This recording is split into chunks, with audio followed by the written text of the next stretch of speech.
Hey guys, today we're going to be going over basic transform commands in Navisworks Manage. Um, Little background on the file that we're in currently. This is the Etiwanda High School auditorium model.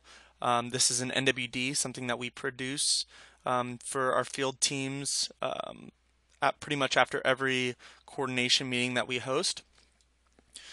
You guys may recall that you'll see in some of our coordination meetings we go ahead and we'll shift ductwork or certain elements in our subs models in order to reflect potential solutions to clashes that we find in our models.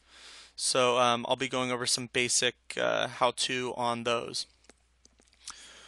So right now, this is by the way kind of feeding off of the previous tutorial that I made on basic navigation in the Navisworks Clash model. So if you watched that previously, this is pretty much picking up right where I left off in that video.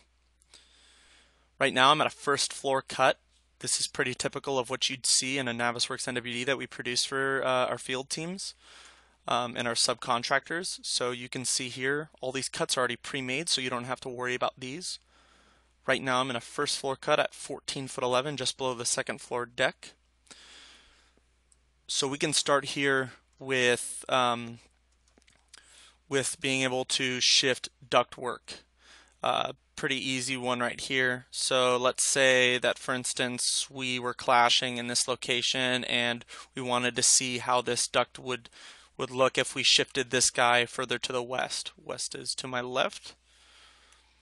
What I can do is you want to select on the items that you wish to adjust. So in this case, ductwork has insulation as well as the standard hard duct on the inside.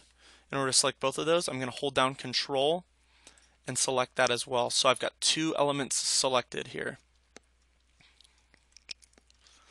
Now assuming I also want to coordinate against hangers and see how they're going to look with this new shift, I'll go ahead and select both of these hangers as well.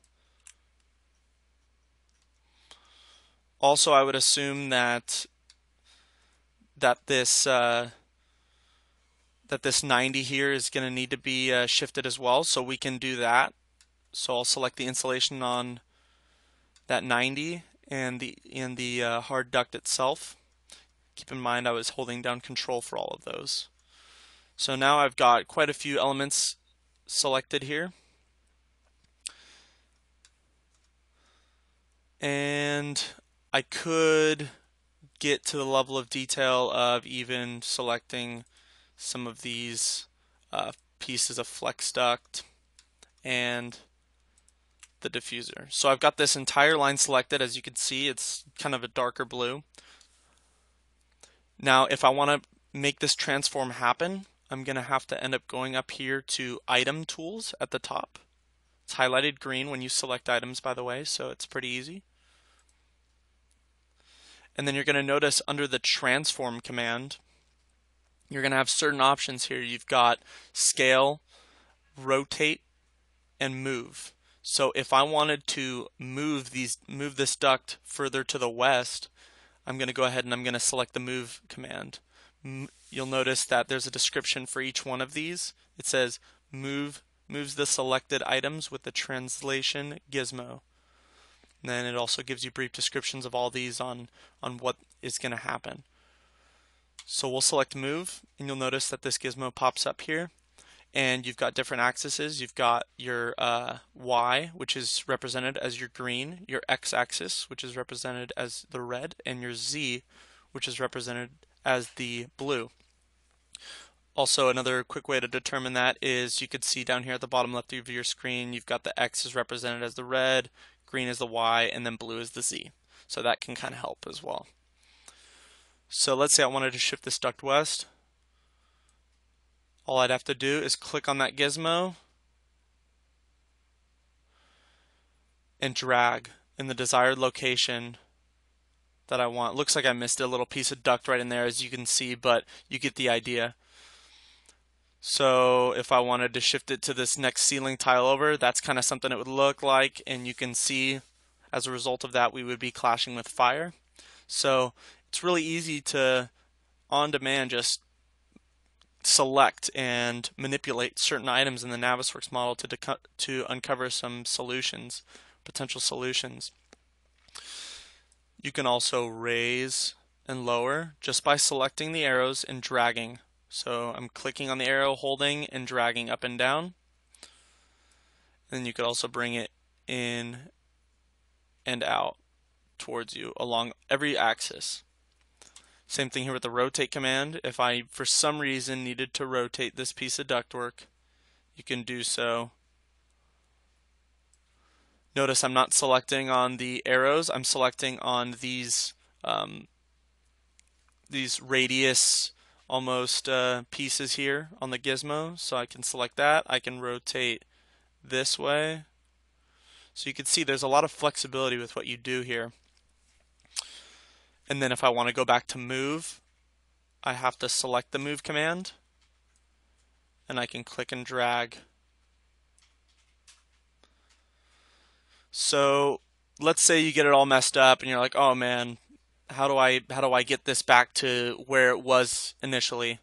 There's a command right here that says reset transform, and that's essentially going to bring everything that you've shifted back to its original location. So I'll go ahead and hit that, and boom, there it goes.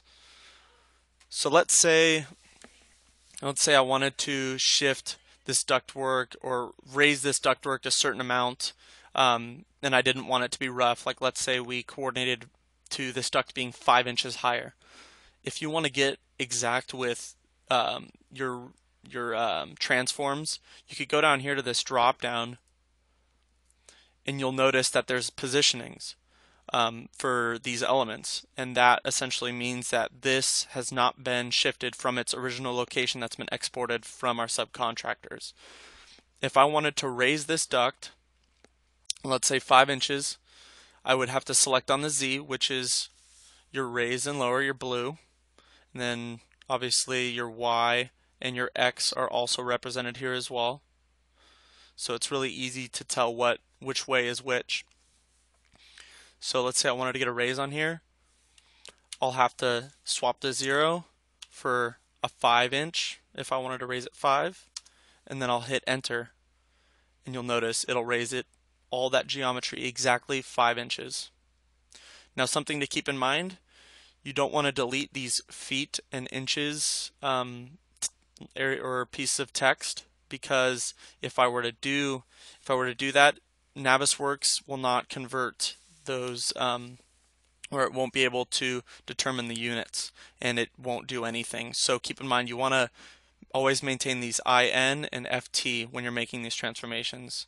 So something to get used to. If I wanted to make it 5 feet higher, notice it went up out of my screen, so it transformed it 5 feet higher. If I want to bring that back to normal, reset transform, and that works in the Y and in the X axis as well. So brief little tutorial on how to transform objects in Navisworks. I hope this helps, and you guys are now going to have a little bit better of an idea as to how to make adjustments on the fly in the Navisworks clash model. Thanks guys.